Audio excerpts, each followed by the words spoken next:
The Things We All Carry is a podcast about first responders and their stories surrounding trauma on the job. The intention of this podcast is to raise awareness and share meaningful conversation around the subject often viewed as taboo or simply ignored. Be aware this content may be graphic and it is real. It may not be suitable for children or adults triggered by this subject matter. I guess this episode is going to be a little different. This is an episode that I was a guest on. I decided to release this as my own episode just because of how chaotic life is right now. I'm back in Pennsylvania, and as you've heard the last 2 weeks, my mom has been in hospice, and this is it right now. We are down to the last few hours.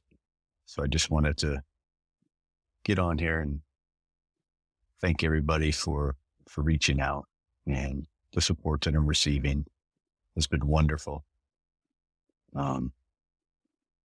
It's a weird time because right now I'm torn between not wanting to lose my mom, but also not wanting her to suffer anymore.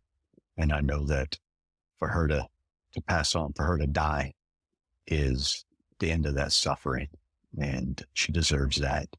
So we're just trying to do it with as much dignity and grace as possible. She's surrounded by family. Both my sisters are here with me. We're on our around the clock vigil with her. And I know that it won't be much longer. I imagine it will be a matter of hours at this moment. So I'm going to keep this short. I'm going to thank everybody for listening. Once again, thank you for the support. Thank you for the comments. Thank you for the messages. Every one of them means something to me and helps keep me going through the time. Guys, do what I said before. Reach out to your family, reach out to your friends. Let them know what you feel. Let them know what you think. Make sure there's no confusion about feelings before something happens. And then, guys, get outside, enjoy something, enjoy the weather, enjoy some sun. Just get out there and do something for yourselves. And with that being said, welcome to episode 89 of The Things We All Carry. This is a podcast I recorded with Mike Nasti of Tip of the Spear Leadership. It was episode 35 on his show, and he was gracious enough to let me use the recording as a standalone episode for Things We All Carry. He reached out to me. He wanted to talk about mental health and how it affects leadership, especially in the fire service. And I think you can apply that to leadership in general. So hopefully what you hear is worthwhile and interesting, and you can take away something from it and apply it to your own life. I want to thank Mike for being a friend and being open to having me on the show, and for being the guest on my show a couple of times. I guess this would technically make number 3 for him. So that being said, let me step out of the way, and you guys enjoy episode 89.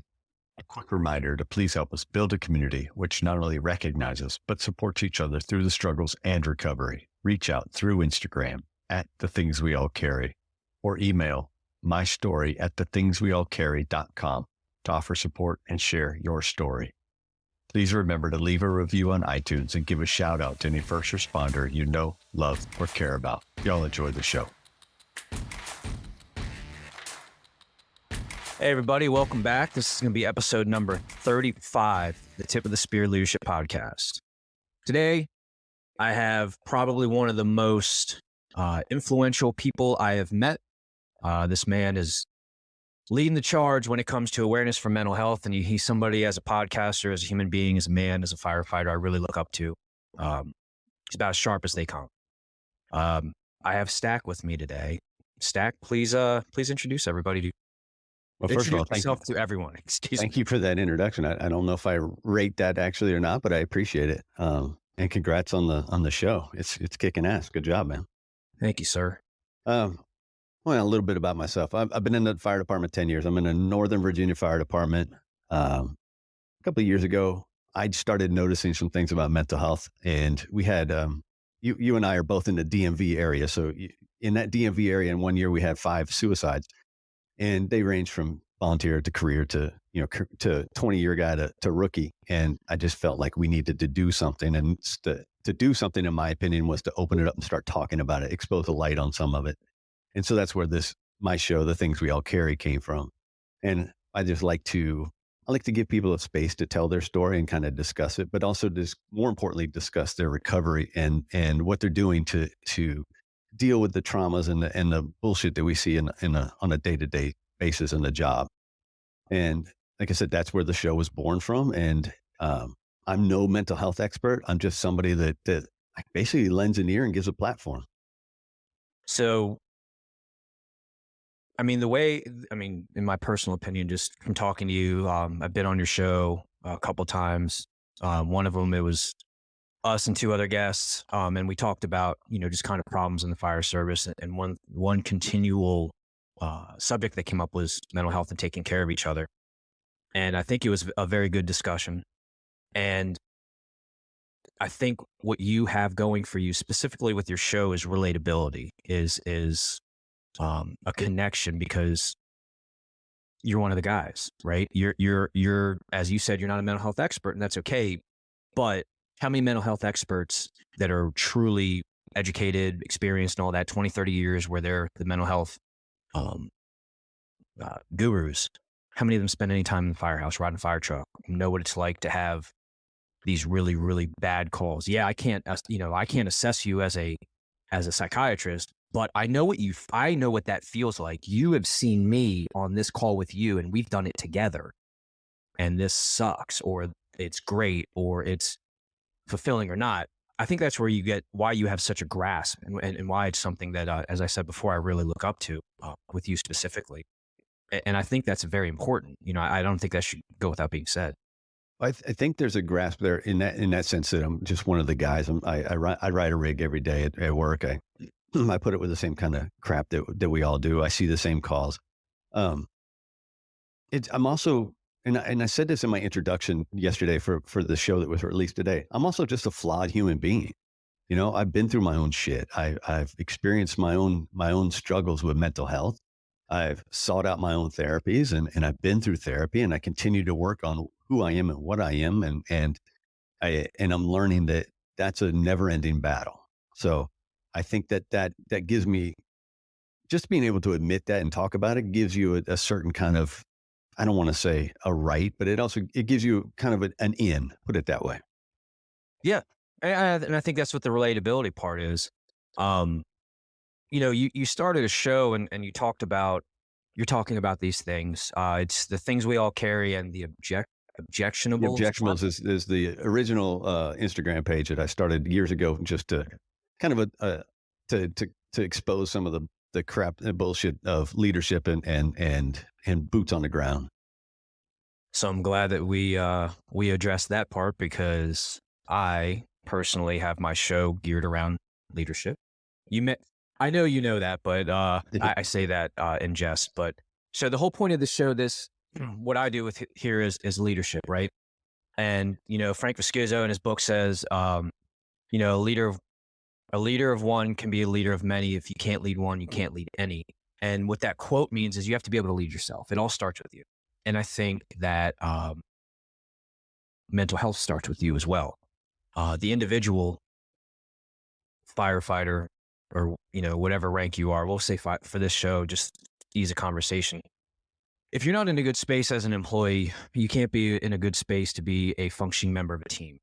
And the team as individuals, if they're not sharp collectively, they can't be sharp, right? And a lot of that will come down to the individual. As I said, I'm repeating myself, I apologize, but the officer, to be able to get that 3,000 foot view, to be able to efficiently, in my experience, efficiently supervise, you have to be sharp, right? Taking care of yourself first and on the individual level doesn't make you selfish. In my opinion, if you're not coming to work sharp, ready to go, I think you're doing a disservice for those that you lead. Of course you are. Yeah, you definitely are doing a disservice. And my experience in the firehouse that I've learned is, when I have a cloudy mind and my judgment starts to become shoddy and cloudy, people lose trust, and it's going to be going very, very fast, and it's going to be very, very difficult to get it back. And what I'm getting at is, being present in the moment, having a clear mind comes from taking care of yourself outside of the firehouse, psychologically, emotionally, all those things. And I'm not a big mental health guy. It's not something I know a ton about. I call a friend. I refer to somebody that I respect, a colleague, when I feel like I have issues that are creeping up on me and I'm not sure how to handle them, or an employee that somebody that I work with I'm noticing things or something needs to be addressed. I phone a friend. So I do feel that this discussion finds its place into my podcast specifically because I know what it's like as an officer to struggle mentally. I know what it's like to have people that I work with struggle mentally. And the whole point of what I'm making is, you said you're a guy, you ride a rig every day. I'd feel more comfortable talking to you knowing you've been through some shit than I would somebody that has a degree that I don't know anything about. And I know most likely, and I could be wrong on that, but I know they don't know what I feel like, because these calls that like people, I don't want to say have issues with, but I think when PTSD starts creeping in, they have smells, they have sounds, they have tension, like palpable tension in the air. You can't mimic that. You can't explain that. But if you and I are there together, I know you know what that is. And does that make sense what I'm getting at? And I apologize for being long-winded, but I think that's that extra element. It makes sense. And it's rare to find a clinician who hasn't been in our seats or in our boots and can still get what we're talking about and understand and sit where we sat. I have yet to talk to a clinician who has been a first responder, but I've spoken to a few that actually get it. And it's impressive to when they do get it. They've gotten the right training, they've spoken to the right people, and maybe they've spent some time in a firehouse or in a police station or in a cruiser or in an engine, and it does help. They start to learn the vernacular. They start to accept the dark humor. They start to, if not accept it, then expect it and understand why it's there. And that's a journey. Cause when I first started my therapy journey, I tried to find a therapist, and that therapist, the first one I spoke to was just out there. First of all, it was on Zoom, and I hated Zoom at the time. And she had no relationship to first responder world. So she couldn't relate to that. And then I got lucky on my second one, and I found somebody in the county actually that was really, really good and has been through a lot with us as a department. And she knew what we were about. And so finding that is the utmost importance if you're looking for that journey. Sure. And and that relates back to you talking about leadership, because if you as a leader has never experienced that, or never taken care of your own mental health, or you've never been touched by it in some sense, it comes at you quick, and it comes at you in such a surprise that you might not understand how to treat somebody.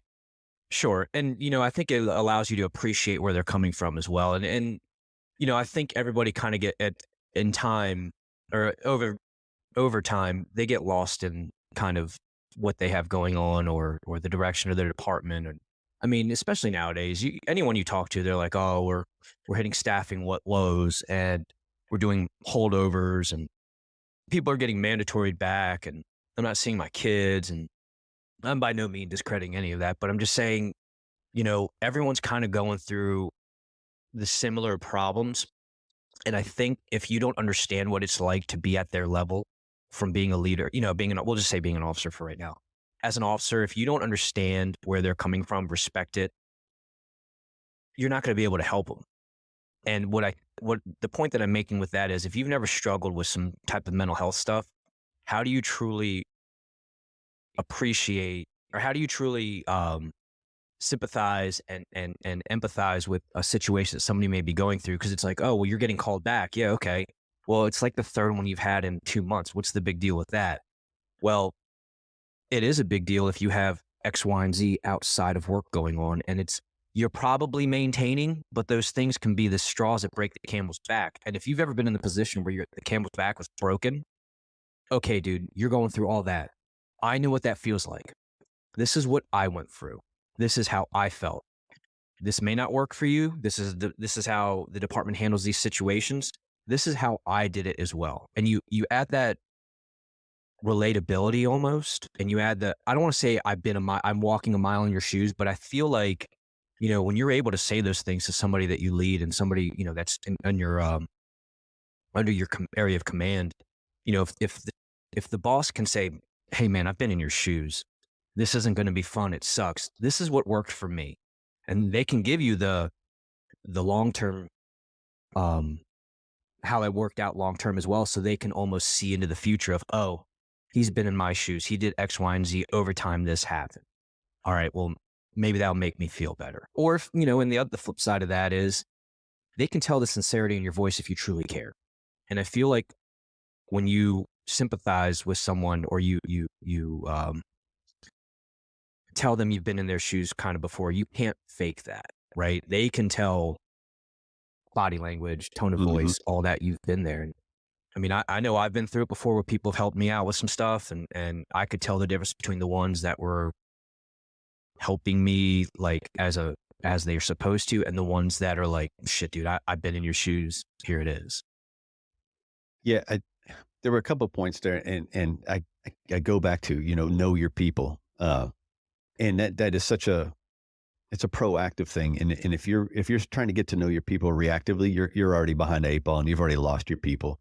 So you need to know your people before this happens. And that's developing relationships. And that's where all this starts is developing that relationship, knowing your people, knowing their lives, knowing what their situation is outside of the firehouse, and knowing when something is off, and knowing when it's small, because then when you can talk about the small stuff, then when the big stuff happens, it's not nearly as big.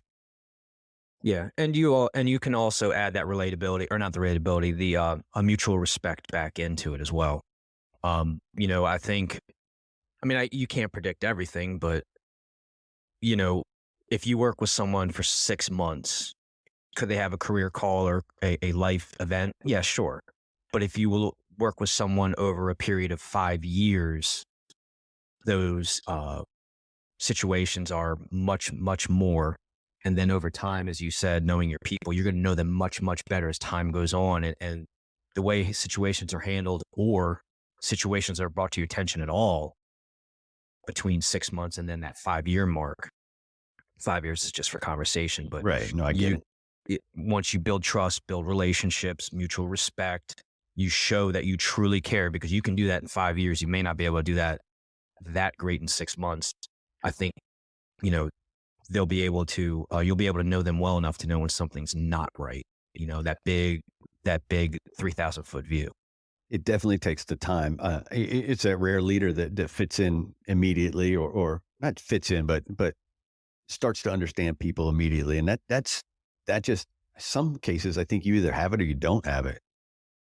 And that's hard to say, because there are things you can do to learn, and you can increase some of that. But there's some innate people skills there that you either have it or you don't have it. Yeah. Well, you can click. I don't know, is that the right way to say that?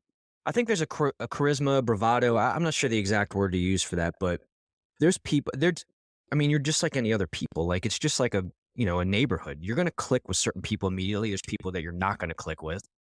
And over time, you're going to get tight with some people. You're going to grow apart with some people. And there's people that you didn't get along with in the beginning, and now you're thick as thieves. And I think that's just human nature. But I do feel like, you have the reins on that as the officer or as the leader. I think the individual has the reins on it as well. Like, there's people that are they just attract others. That's just the way it is, from the way they carry themselves and all that.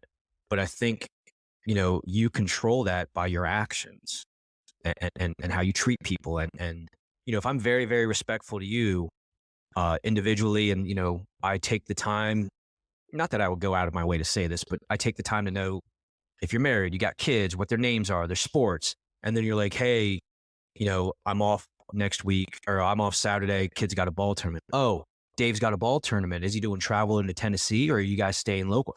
It's that extra stuff rather than, oh, okay, cool. You know what I mean? And I think that's also the foundation of that. I think it's the foundation of building that trust, to be able to have that connection that in time will lead to knowing your people, as we talked about before, of whether something's right or wrong. And then you're paying into that bank of them being able to come to you, whether we're at that 6 month mark or initially. Because you can, like I said, and dragging this out a little bit, but I guess the point that I'm making is you can lay the foundation, the ground, and the road work to have that, not instant connection, but you can tell fairly fast within we'll say a few shifts or a month or two of, whether you're going to click with that person or not and whether they Well, care. I know your own experience as a lieutenant, because you promoted very young as a lieutenant, correct? Oh yeah. And some of that affects how you interact with the crew. I mean, if you're young and I'll use the word immature for lack of a better term, maybe, I was very immature. then it's definitely going to affect the relationship. And when you're immature at any point in your career, it's more difficult to connect with other people. It's a very surface related relationship, and that's not going to lead well or lend well to actually helping with any kind of mental health. Yeah. And, the other thing too, and you brought that up and it kind of, something popped in my head was, you have to bridge the gap. You're never, as an officer, as a supervisor, you're never, you're always going to be the boss, right? That may not be the right way to say that, but, we'll throw out the boss versus leader, manager versus leader, throw all that away. At the end of the day, you will always be quote unquote the boss, right? So you have to be able to bridge that gap with your people because, yeah, they're going to be cool with you. And yeah, you guys can be tight and friends, but you're still the boss at some point. Right. Right. And you need, in my opinion, my experience, you need to create that separation when it comes to the workplace and calls and all that. Because you have to be able to drop that hammer or put your foot down and they respect you and they understand that. But when it comes to, I think, things with mental health or whatever your situation is, you need to be able to bridge that gap to where, yeah, they know you are the boss or they know there's stuff they just don't tell you, not out of disrespect, but there's stuff you just don't tell the boss. You have to be able to bridge that gap when it comes to something that you really need help with or you need to talk about or you need advice on or whatever it is. You know what I'm saying?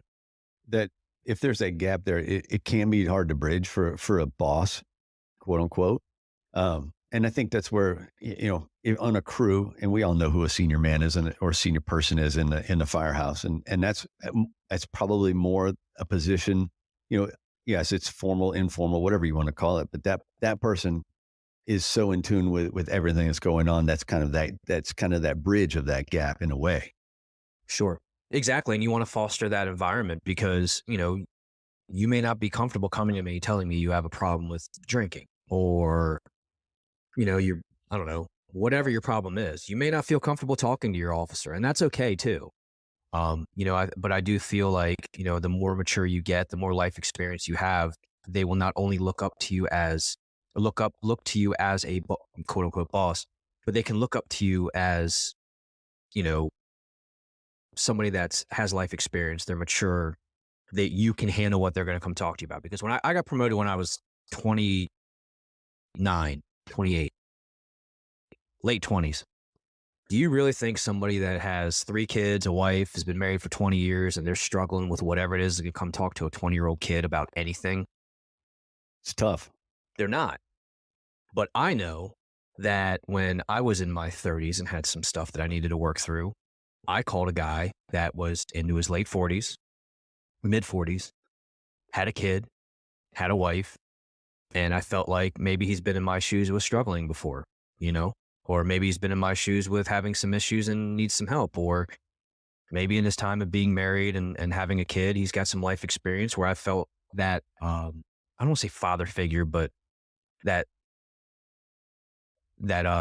person you could look up to just, on a life level, outside of the firehouse, a life level. Maybe I'll go talk to that guy. Because if I had a 20-something-year-old captain and I'm a lieutenant, I go talk to them. What do they know? Is that a bad way to look at it? Probably not, or probably not a great way to look at it. Excuse me, but I mean, people with life experience and time. I mean, I'm more likely to go to them than I am somebody that I don't think has it, and that's the point.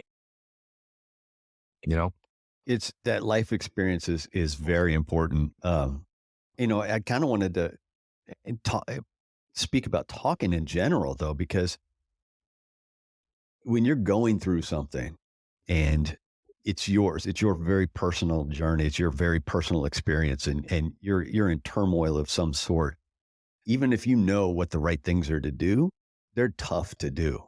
And that's a generality in society, especially, you know, especially with men. I don't want, like we talked about, we don't want to go down that route too much, but especially with men, there is still a stigma put upon people or men about, well, you kind of take care of it for yourself. You're the man. You do this, you do that, and I think that's at some point there, a lot of us still apply that to our own lives.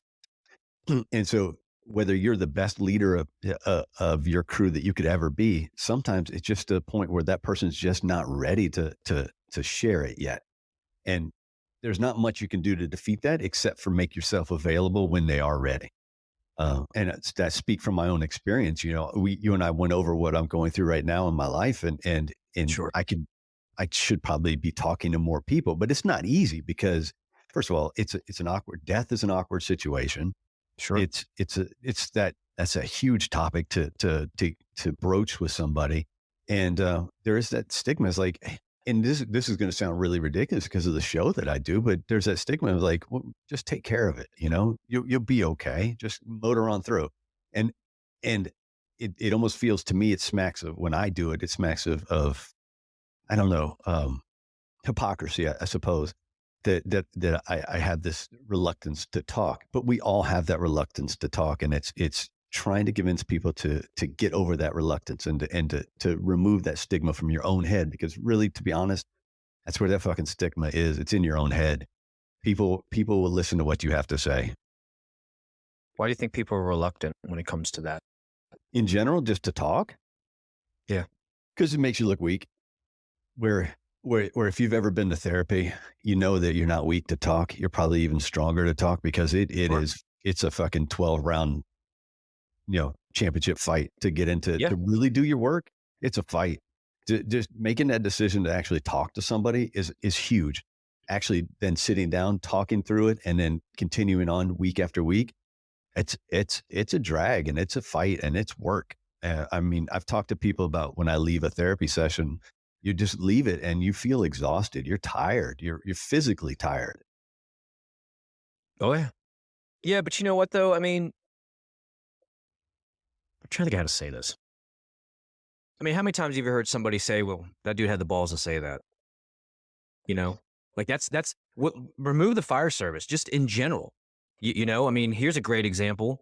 Bryce Harper and the Atlanta Braves. That whole thing. I'm sure you caught up on that, where the guy from Atlanta's like, hey, attaboy, Bryce. But then he went back to saying, oh, well, I thought the clubhouse was sacred. And Bryce Harper had this situation. He hit some bombs, and as he rounded second base, he just stared at him. And he didn't have to do that. He could have just trotted along like nothing happened and didn't say a word. And they're all wearing attaboy Bryce t-shirts. He's staring him down, and he just shoved it right down his throat by blasting some home runs, looking him square in the face. He had the balls to do that. He had the courage to do that. Being outspoken should never be a bad thing. Having your actions, I don't want to say outspoken, or taking the obvious actions to address a problem. The sports thing was just kind of, sports, and it's kind of funny how they did it, but it's the exact point. They had the courage to go out there and shove it right down their throat. Now, it is Philly, so that's a little different. But But if you relate that to the firehouse, and you relate to showing a weakness, and I use that as a term because that's what can be construed as, is showing a weakness. And I've already told you that I don't think that's a weakness. I think that's more of a strength than anything, is admitting that absolutely is. you're going through something and you just need to talk, or you need some help. But in old school parlance, it's a weakness. And so there are still people in those firehouses that when you express something like that, they don't keep it in-house. They don't keep it between the two of you. And it does get out. And that creates more room for that hesitation and more room for the protecting yourself. And so you add the stigma into the old firehouse. If you want everybody to know, what do? You just tell one firefighter, right? Yep. And that's still true in many cases. Everyone still has somebody in their department that just likes to spread and likes to talk. And so it still creates an atmosphere where you're hesitant to talk to anybody.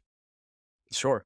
And here's the other thing though too, and this is, I mean, I don't know if this is my own observation, but in my own experience, stoicism can only take you so far, right? Yeah, you can go in and put on a strong face and, be a quote unquote, hard charger, but that can only get you so far. It doesn't work, right?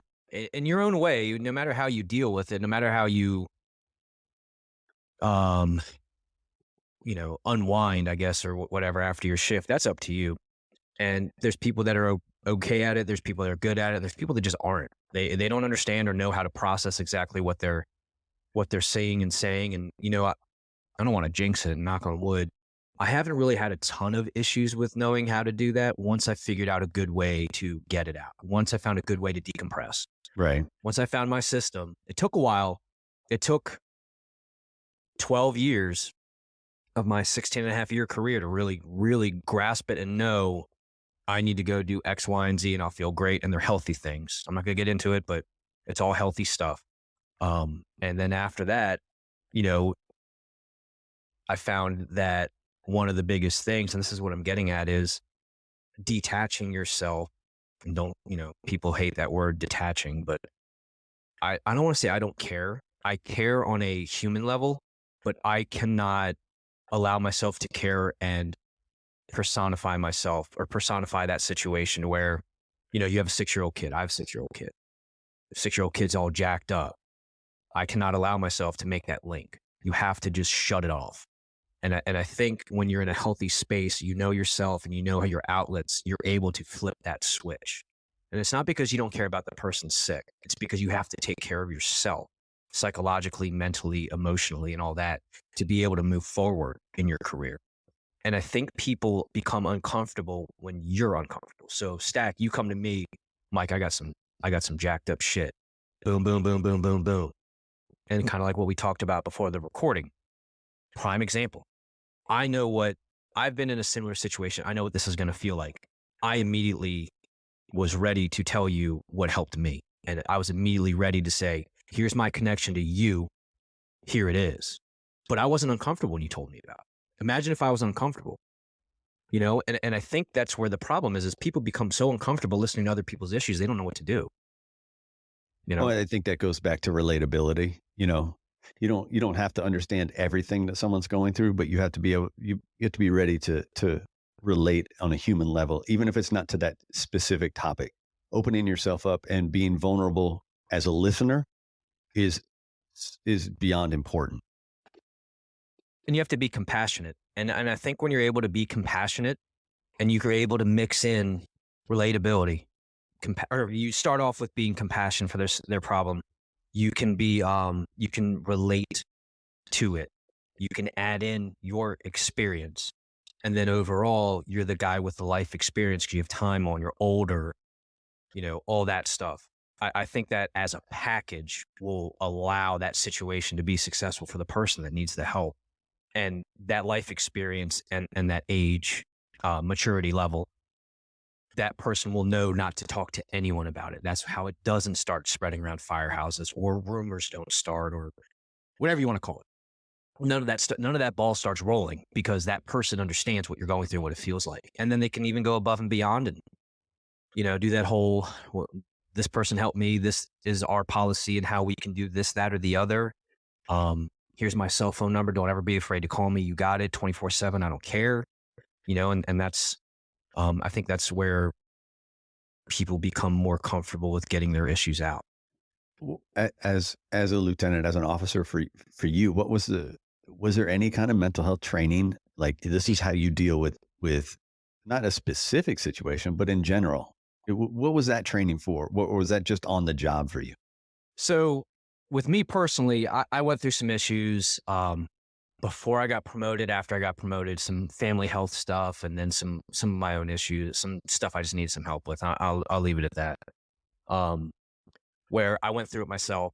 I have friends that had a ton of problems, and I kind of, one of my close friends had some real bad issues, and as he worked through it, I kind of learned how our department handles things. maybe not in such a great way, but I had some of that experience as a firefighter going in. And then once I became an officer, we have a OCS, it's Officer Candidate School, and we have an employee assistance program. And one of the days during OCS, you talk to EAP, Employee Assistance Program.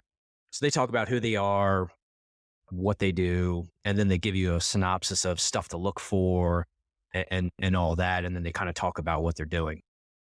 So that was, I would call formal training. And then like I work for a county government. So they send stuff out regularly for, wellness and health and all that. So you kind of get little tidbits here and there. But one of the more realistic, I don't want to call it training, but situations, I guess. I don't really know how to explain it, but our promotional test, one of the things that you had to watch out for was a violence in the workplace EAP situation for one of your scenarios. Well, knowing that scenario is coming in your test, what do you have to do? You have to study for it. Yeah. Know the policy, or Right. at least know to throw out there what it is. And that was really kind of it. And then, I mean, unfortunately, just like anything else, I mean, life and experience typically teach you the lesson after the situation. You don't typically get it beforehand, Right. But the ability to then apply that to the next situation, Sure. it takes skill. Sure. And, the other and the flip side of that is going into a situation with an employee where they had some things that needed to be addressed on my level as an officer. And I didn't do a great job of it because I wasn't really sure how to handle it and navigate it. Thankfully, I was able to consult someone, get some advice, throw it up to a peer, and kind of get some direction. And the situation ended up working out fine, and everything ended up being okay. But, unfortunately, and that's something that I still keep in the back of my mind as situations develop throughout work and my travels and, experiences and all that, of I didn't meet the mark as an officer when it came to somebody needing help. And that sucked. I wasn't a big fan of that. That wasn't much fun. I mean, I think you're the same way, man. I could have done that better, this better, that better, whatever, or, this, that, or the other. But that's also kind of not a great feeling either, knowing you handle the situation, you kind of got by, but shit, I need to pick it up as an officer. Oh yeah, I think that happens not just as an officer, but as a human. Yeah. Even, and, I talk about parenting a lot, being a father a lot. I think the leadership at home is similar to the leadership at work. I'm not saying people that work under your command are kids, but if you know how to take care and love and nurture a child and raise them and do a good job at it, I think a lot of that translates over into work. Like I know my kid I can tell when he is hungry, why he's acting that way. If he's mad, if he's upset about something, like, because as they get older, if he comes home from school not very happy about something, I can immediately tell from his body language. When I'm at work, if I've worked with somebody for a long time, I know them on a very personal level. The second I see them, I know something's wrong. To me, they're parallel and they're beneficial on both sides, from work to home, home to work. As far as, since you asked about training as an officer. Right. No, and that's why I was curious, because I know a lot of departments don't have any formal training on mental health. I mean, it hasn't been the in subject that long. No, it hasn't. And it affects everyone a lot. And I was never in the military, but I feel like the military missed the mark on what PTSD was for a very, very long time, especially from back, obviously we know what it is now, but I feel like I remember seeing a lot of it went undiagnosed or diagnosed incorrectly as I think a traumatic brain injury or something. I can't remember what it was, but they're misdiagnosing all these issues where it's literally PTSD and there's a way to help people and fix it. I think there's an education piece to that too, because some people go around that term gets thrown around quite a bit. PTSD. That call gave me PTSD, but there's very, very strict criteria for what qualifies as PTSD. And I don't think that's a well understood term. And then I think the one we need to pay more attention to is the PTSG, which is the post traumatic stress growth, which is taking something that gave you some kind of stress. It was a trauma, taking that call, learning how to deal with it, solidifying a reaction and growing from it, and learning how to handle those situations differently and in a better manner in the future. That's the important part. And that's kind of on my show, that's kind of what I want to focus on is how do we grow from what we experienced? Have you experienced anything with that, like on your show, people talking about almost that exact topic? Like, Almost every show. And that's kind of what I focus, like I go back to saying that's the focus is, of course we got to tell the stories. We had to tell, yeah, we had to tell the traumas. And so you can kind of, see where the person is coming from. And then I like the predominance of a show to be based on what are we doing now? How have I changed because of this? And how do I adapt to the stressors and the traumas that I'm seeing now, and making sure I don't slide back into whatever it was my negative coping mechanism. The interesting thing about the show is today I released number 87. They're not all with individuals. They're all with individuals, but they're not all about traumas and growth. Some of them are with specialists, with therapists, or sleep experts or whatever. So there's a few in there that are in there that aren't just first responders and talking about their traumas, but the ones that are, every show that I listen to and I edit and I release, I see a piece of myself in them. And that's the surprising part, is how much we all relate, and how much your story is my story is someone else's story. And while we're all sitting here going, Jesus, I'm alone. I can't believe I saw that. And man, I really, there's times where you think, oh man, I don't even want to be here anymore. And then you realize, oh, wait a second. My neighbor there, he has the same thoughts, and he went through that same call, and this is what he did. And that's what's been the surprising part, is how much I relate to each and every story. I'm the same way. I listen to your show a lot, and you throw these clips out on Instagram, and it's very, very interesting and humbling in the same time, where, again, like I said before, I'm not a mental health guy. That's not my wheelhouse when it comes to stuff I'm very experienced and passionate about. But I feel like every time you post something and I listen to it, I'm kind of like, I actually get that. I understand that. I know what that feels like. And they'll start, there's been a few of them where they talk about some calls they see, or, whatever it is, individual calls or ideologies, or, just atmospheres, I guess maybe is the right word. And I immediately can associate with something. Before I can even go say, wow, I'm in my mind, it's clicking, boom, boom, boom, boom. I know this, like it's insane. How much I relate to some of those things that you post. And I just wanted to make sure I said that out loud as well on here. I think your posts and your page are very good. And I think there's a lot of people out there that can take a lot away from them, because you don't do just fire, how you do specialists, and you do all those things. So it's very good stuff. And if anybody hasn't checked it out, you need to. With that being said, let me ask you this, and I don't want to put you on the spot, but I'm going to put you on the spot. Go for it. You've done 87. Yeah, today's 87. Today's 87.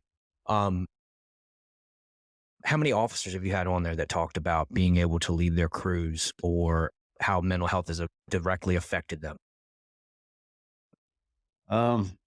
It's funny because I don't often ask a rank of people, and I've had a few officers. I've had a couple battalion chiefs, and when they talk about leadership, it is difficult, because unless they're learning from their own mistakes, like I said, there's the only really real way to learn how to interact. Not only way to learn, but you have to learn somewhere how to deal with people and their issues, and a lot of it's done through mistakes. I don't know if that answers the question or even approaches answering it, and I apologize if it doesn't. One thing I try not to do is say, okay, you're a captain, or you're a lieutenant, or you're just a backstep firefighter. I just kind of, quite often, we just talk about how long you've been in a department, not your rank. Sure. No, and that you actually kind of hit the nail right on the head of where I was going with this. The whole point is, at least in my experience, in my mind, is it's not about the rank. It really isn't, because people are people. At the end of the day, we're humans, right? Everybody wants to go to work. Everybody wants to be able to provide. Everybody wants to be healthy. And I really like the fact that you don't put ranks on it, because personifies, I don't know if that's the right word, personifies. It personifies the fact that, or it's on it humanizes the fact that anyone can have these issues. Mm-hmm. And I also, it was kind of I don't want to call it a loaded question, but it was a little loaded because I wanted to ask you specifically if you talk to officers about how they manage people, and you do, but you don't formally go about it by saying, this is Lieutenant Dave. Right. How do you do that? And I think that's really good because that can remove the mask of that guy's an officer. What does he know? Right. Mm-hmm. That can take that out completely. And there's a lot of stuff in the fire service now of us versus them, leadership versus firefighters. Right. It's just the way it is. And it's okay. I mean, that's going to happen. I think that's just human nature. And I think kind of what I was getting at with that was, what are some of the common themes that you see from the people that you know are chiefs, officers, all that? What are some of the common things they talk about when it comes to like mental health or their interaction, or maybe how they drop the ball and stuff with people they're. Hey guys, quick break right here just to check in and thank each of you for listening to the show. Your support has been paramount and I appreciate all of you. I have one request though. I need you to share the show with everyone you know. Help me get the word out and spread these stories as far and as wide as we can. While you're at it, please leave a review of the show wherever you happen to listen. Feel free to reach out to me at any time to share your story, to talk, or to pass on suggestions. Let's get on with the rest of the show. I think one of the common themes is learning how to explore a new dynamic.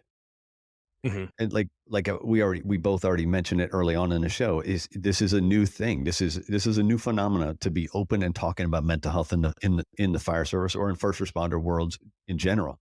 And I think that some of the and people laugh if you know the objection, but some of the dinosaurs have never had to even think about mental health. It's not been on their radar because it's either you're at work or you're not at work. It doesn't matter what headspace you're at.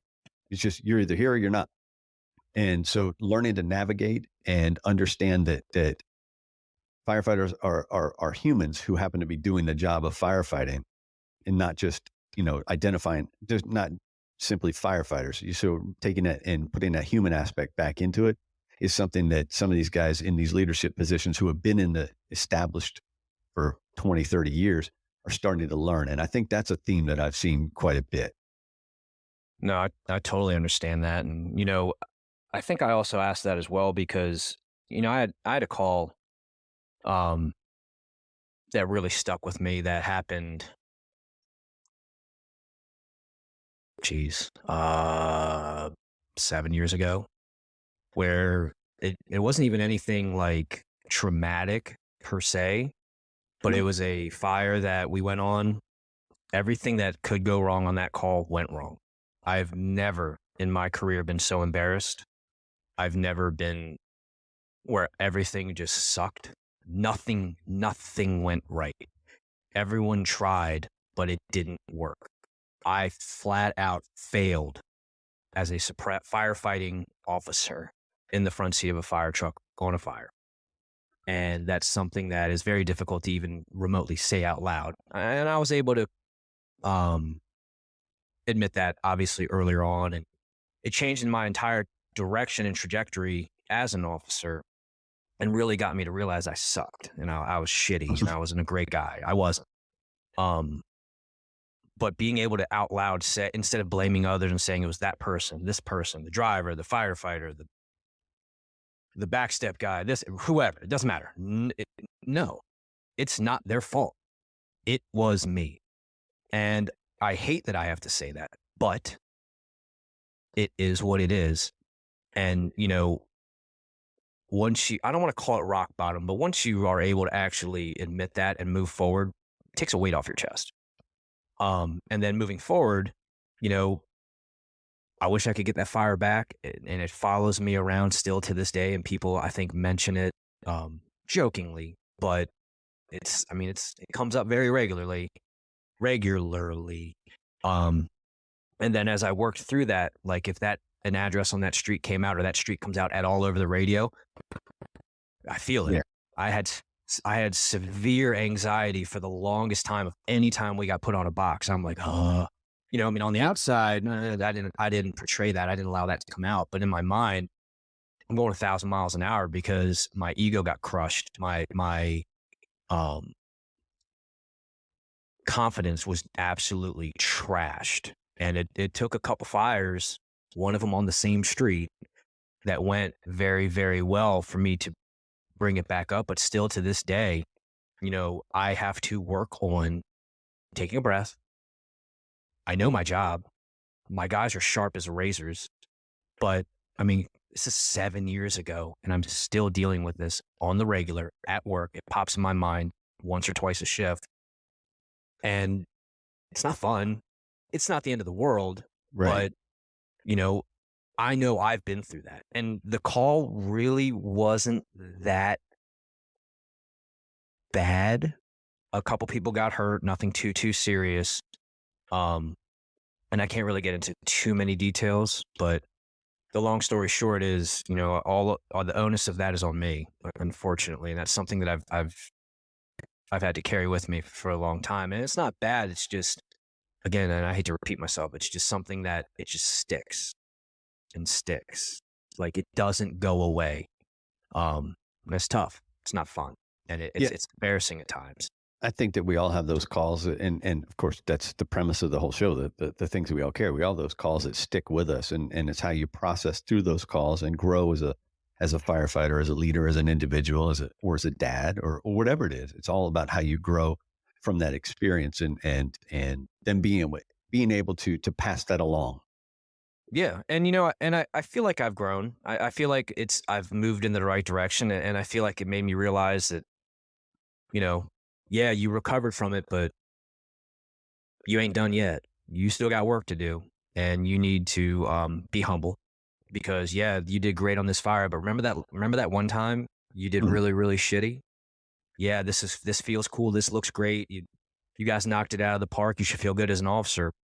But in my mind, in the back of my head always looms of, well, there was that one call, Yeah. and I'm not negative about it. I'm not like dwelling on it like woe is me, but I think there's a lot of people out there and a lot of people listening where I feel like they may have been in my shoes. Someone out there has to have been in my shoes, and I feel like being able to admit that and say it, maybe somebody else can understand that.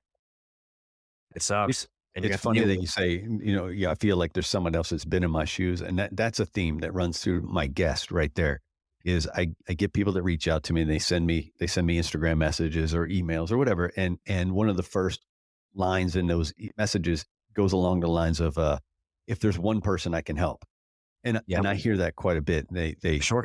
They don't think the masses will relate to their story, but they say, if there's one person I can help, the fact of the matter is these stories help everybody. If you really listen to them and take away what you should take away from them, and these stories will help everybody because we've all been in similar situations or identical situations and we all react differently and we all take something away from it differently. And so, that's the theme I hear is if one person can learn something or be affected by it, I'll tell my story. Sure. And, I think that's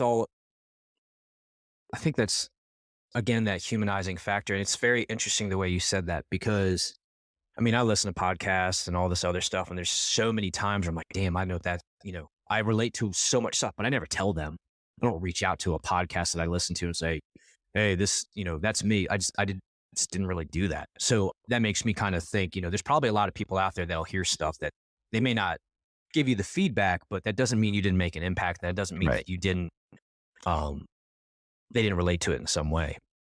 I find I get feedback at weird times, and this little bit of a tangent. I've been doing this show for, like I said, 87 episodes, and it's roughly a year and a half now. And I started on the fly and I learned on the fly, and this has been a strange journey trying to learn how to do this. And I'm not the type of person that markets myself well, as you know, and TJ yells at both of us about.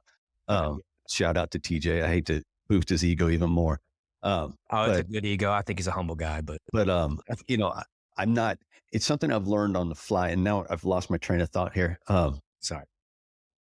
Dang it. Yeah, I lost my train of thought. Tangent for people not being that great of marketing yourself. Yeah, no, it's not coming, but you're going to have to edit this shit out now, man. No, it's staying. I think where you're going was, and maybe this will jar it a little bit, and I apologize for breaking your train of thought, but not marketing yourself and getting weird feedback at different times. Yep. No, you got me. Perfect. So what I was going to say is there are times where I think to myself, man, there's a lot going into the show, and you know the feeling.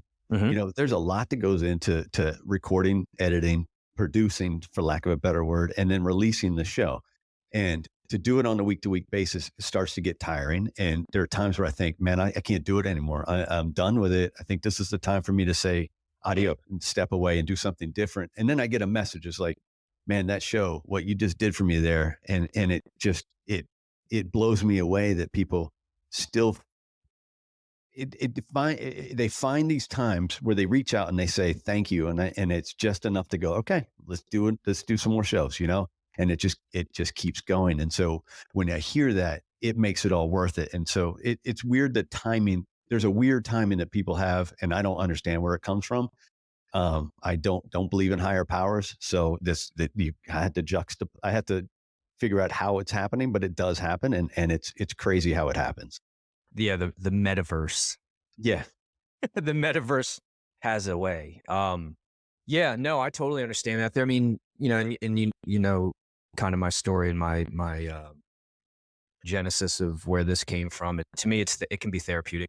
I think taking a brain dump from my mind into this and getting stuff out of my mind, off my chest, onto Instagram and posts and all this stuff. A lot of it is very, very difficult lessons and embarrassing days and frustrating shifts and 24 hours that feels like it's 48 hours. We've all been there. Been there, but and I say this a lot, and this is something else that I need to make sure I say and get it out there clearly, is leadership specifically. And I think this whole podcasting thing, since we're on the topic, I have never in my life, my professional life, felt so rewarded and felt like I actually make a difference for someone as I do at work as a officer and as a leader. And, as a firefighter, you can be there, you can kind of do this different stuff for your guys. But I feel like, having a situation drop in your lap and saying, I'm going to fix it. I know I can fix this right now. This is in my wheelhouse to handle. And then bam, you drop a hammer to handle that. That's a very rewarding feeling. And podcasting, there's a lot of time. I mean, I don't want to say I get a lot of criticism, but I think criticism comes anytime you put yourself out there, especially on the internet and writing, because as well as I do, just like this podcast, it's all ink. It's all out there forever. Mm-hmm. It's not fun when people come back and they're like, well, why are you saying all those things? Or, when you put yourself out there, you're opening yourself up for critique and people's personal opinions. Oh yeah. And it sucks. And I gotta tell you, I've had, people intentionally, go out of their way to say, hey, this made a difference for me. Hey, I'm promoting next month. I've been listening to your show all year. Thank God I found your show, and I'm not trying to do that to, fluff my ego or anything like that, but I didn't expect that. And I was at a lull in this whole thing because I felt like I was getting a bunch of grief for stuff that kind of was messed up, in my opinion, kind of getting a bunch of shit. I don't want to say online from haters, but from people that I think don't really particularly like my show. Yeah. They're out there in a very weird form. And, I've had some very interesting messages, to say the least. All, of course, are from, anonymous pages or pages that have no substance or value to it. So clearly they're fake and they're intentionally going out of their way to hide who they are, which, right. Immediately, I don't give a shit what you have to say, but not you, but someone like that. No, I get it. But, the good things come. There's people out there saying those really, really good things. And the way I look at it is, if I can grasp one person and help them make a change, or maybe if they were a shitty officer, a shitty leader, a shitty person like I was in the past, and they can, kind of right the ship, then, I mean, that's my job. Like, mission complete, right? I think on that subject, uh, um, have you ever listened to Behind the Shield? James Gearing he's behind the Shield 911, I believe. James has been going, he's got almost 900 episodes now, I believe. Good Lord. He and I sat down last summer at his place in Ocala in Florida, and I interviewed him, and the term that always comes to mind, and it's stuck with me since he and I spoke, is he was a firefighter in Florida, and he was on I think it was a lift assist at 2 a.m. We've all been there, right? Sure.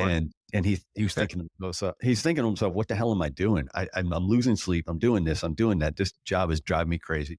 And not so much those words, but that's the gist of it. And then he thought to himself, I've got thousands of listeners on this podcast, and I'm making a difference there. And the term he used was force multiplier. And that stuck with me. The show is a force multiplier for what you're trying to do. You're trying to do it at work on a small scale to the 5, 6, 7, 10 people that might be working for you, quote unquote.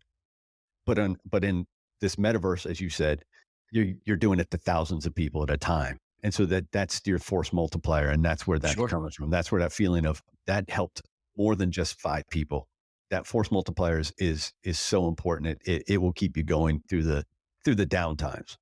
Yeah, it makes the downtimes a little bit better too. So like, I don't directly correlate posts to situations, but if I go through something, I'll wait a little bit, I'll digest it, I'll go write some notes about it, and then eventually at some point it could become a post. And I think that's my way of therapy, maybe not my therapeutic way of handling the downtimes or the lulls, the valleys instead of the peaks, right? It sucks to have things happen that you make mistakes on, or whatever it is. And then, for me to be able to go, you know what? I just screwed this up. This was a problem for me. Let me write this down. I'm going to throw it out on the internet.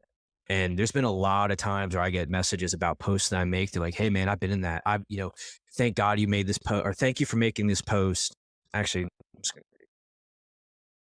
thank you for making this post on this date. And I'm not going to say the date because I'm just going to kind of let it be there. This is something that I recently dealt with, and to be honest with you, it's not much fun. However, knowing that I'm not the only one that has screwed this up, it makes me feel better. Thank you for making this post. It really hit me in a time that I needed it. Yeah. And that's a random dude that I don't know who he is. I messaged him back and said, hey, thanks, man.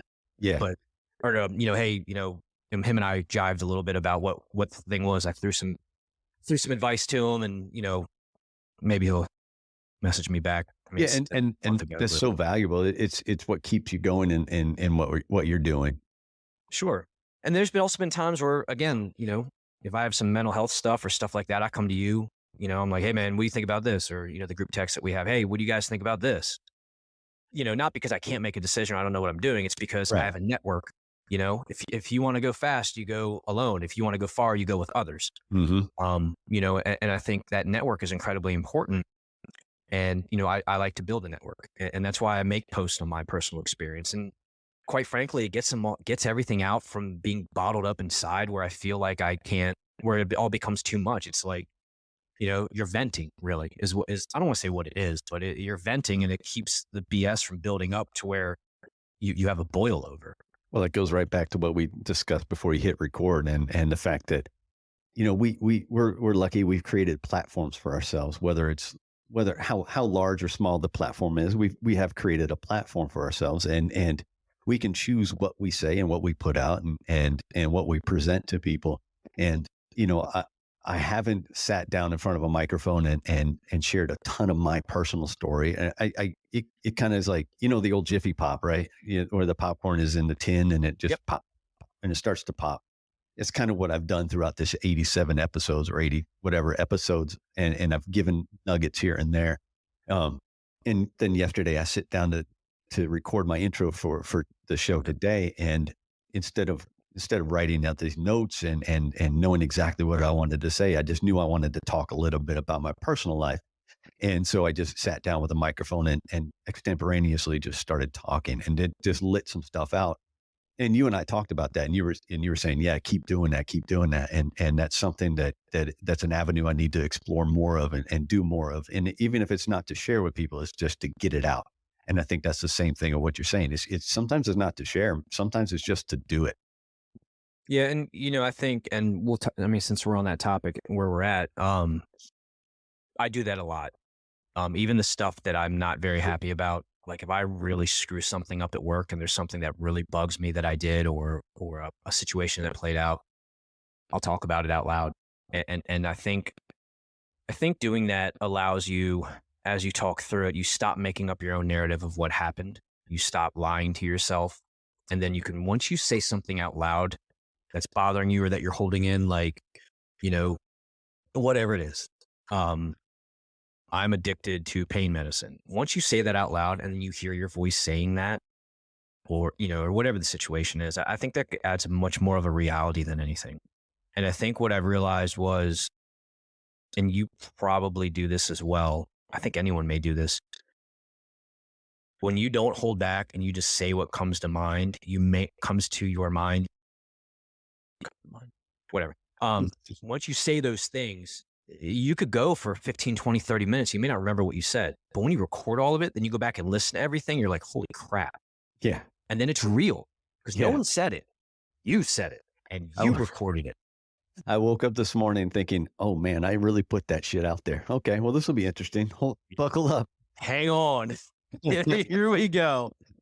So, Stack, I think this is good. This is a good place to start wrapping this up. I think that last point, I think, is a good place to end this on because of how important it is.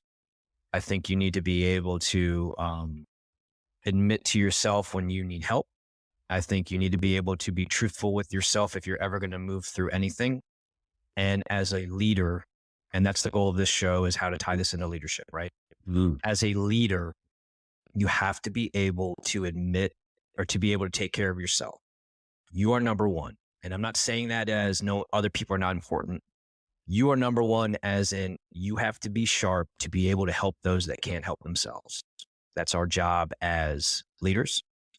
That's our job as human beings. And I feel like as a man, my job is to take care of my family, provide and protect. That's just me. Other people don't have to agree with that. That's my personal opinion. And if if there's people out there that are listening and you disagree, that's okay. I respect it, but that's just me. Yeah. And the reason why I say that is because when you're a strong leader at home, you can be a strong leader at work. And when you have the ability, as we talked about before, to care for those at home, observe, decide on how to handle situations. If you're able to do that at home, you can do that at work. There's corollaries to all of it. I think that the sharper you are in your own mind, the sharper you can be and have mental clarity to make decisions on fires, to lead your guys into situations. And when they truly trust you, you can go into those fires that look absolutely terrible. You can go into those medicals that are going to be very, very difficult on your mental status. And, together, you guys can work through it together. And as the leader, you're going to be able to lead the way because you're going to be of sound mind and body. I think it goes back to the old saying, and it works for fires or whatever, but I think it works for mental health as well. And it's as cliche as it sounds, and we all say it once in a while, would you want you rescuing you? Yeah, no, absolutely. Don't go anywhere real quick. I'm going to close this out for a second. I have something I kind of put together. I wanted to read real quick. It's something that I sat down and thought about when it came to struggling with different things. I had some struggles when I was younger and I worked through them, and it wasn't easy, but I had a lot of really good people helping me. And specifically, a lot of it was one particular person that is an officer. And that person made a huge difference in my life. And I feel like if I could push this message off to others, maybe they can help someone that needs help in their lives. So, regardless of what's going on, people struggle.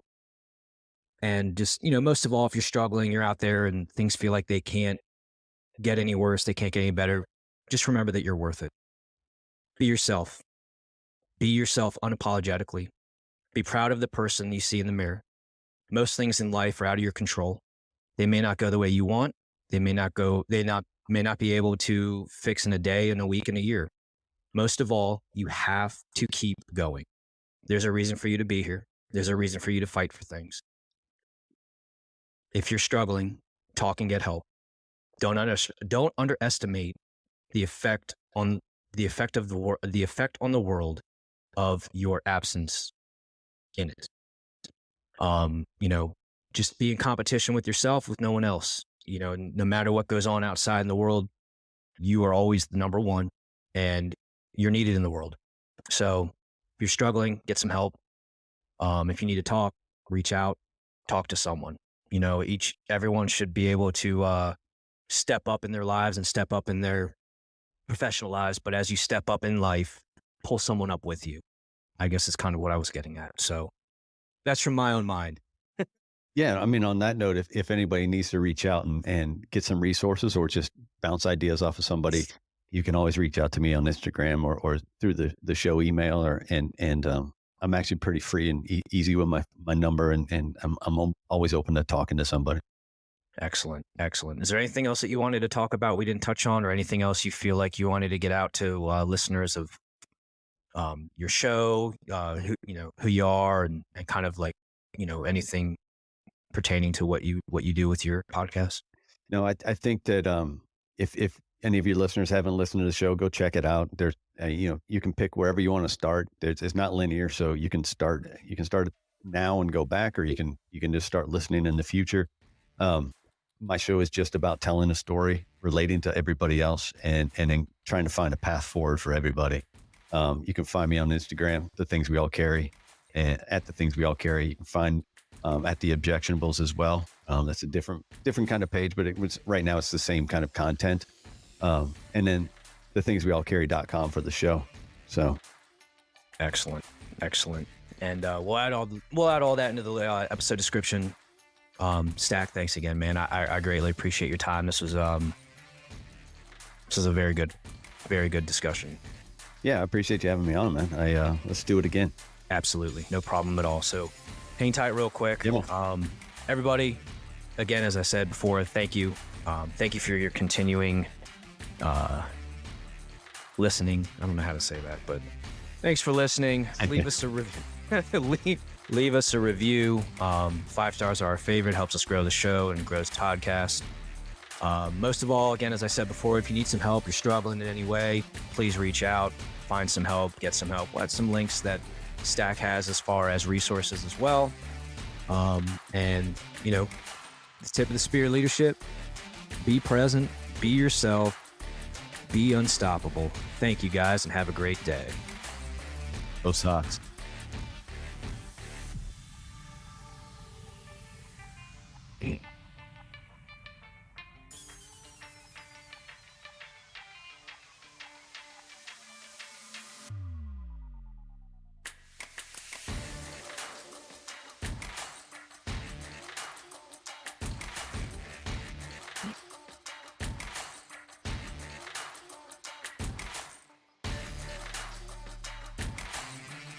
Thanks for listening to another episode of The Things We All Carry. Head over to the website, thethingsweallcarry.com for show notes, resources, and to sign up for the newsletter. Until next week, take care of yourselves and remember to check in on each other.